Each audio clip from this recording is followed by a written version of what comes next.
YCP సభ్యులకి కొన్ని departments మీద మీరు ప్రశ్నలు లేకపోతే మీకు గౌరవం ఉంటుంది. లిక్కర్ మీద ప్రశ్నలు వేయడం ఏంటి అధ్యక్ష? అందులో మళ్ళీ క్యాలిక్యులేషన్ సార్, గత డిసెంబర్ లో ఎంత సరుకు, ఈ డిసెంబర్ లో ఎంత సరుకు బాగా తాగించేస్తున్నారు అధ్యక్ష. 5 సంవత్సరాలు ఒక్క బ్రాండెడ్ లిక్కర్ ఈ ఆంధ్రప్రదేశ్ లో దొరికింది అధ్యక్ష.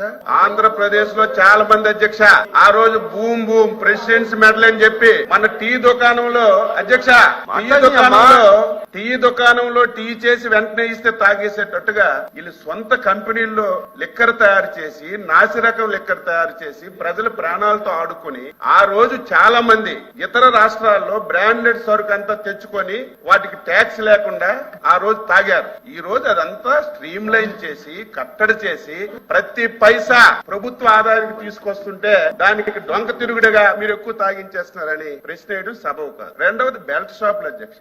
బెల్ట్ షాపుల గురించి మాట్లాడుతున్నారు. 2014-24 మధ్యన ఏ మార్కెట్ లోకి వెళ్ళినా సరే కొత్త రకం ప్యాంట్లు వచ్చాయి అధ్యక్ష. నేను కూడా చూశాను. ఒక ప్యాంట్ కి 15 పాకెట్లు ఉండే, నేను ఎక్కడ చూడలేదు. ఏంటి 15 పాకెట్లు ప్యాంట్ దొరికిందంటే 15 బాటిల్స్ పాకెట్ లో పెట్టుకుని ప్రతి ఇంటికి వెళ్లి డోర్ డెలివరీ చేసి మద్యం తాగించిన వాళ్ళు ఈ రోజు బెల్ట్ షాపుల గురించి మాట్లాడుతున్నారు. నేను వైసీపీ ఎమ్మెల్సీలకి నేను ఒకటే కోరుతున్నాను, లిక్కర్ మీద, శాండ్ మీద, మైన్ మీద, భూముల మీద మీరు ఎన్ని క్వశ్చన్లు తగ్గించుకుంటే అంత గౌరవం పెరుగుతుంది తప్ప ఏదో అడ్డగోలుగా మాట్లాడి ప్రభుత్వాన్ని మీరు ఏదో ఇరకన పెట్టాలంటే అది మీరు అవివేకము. ప్రజలు నవ్వుకుంటున్నారు.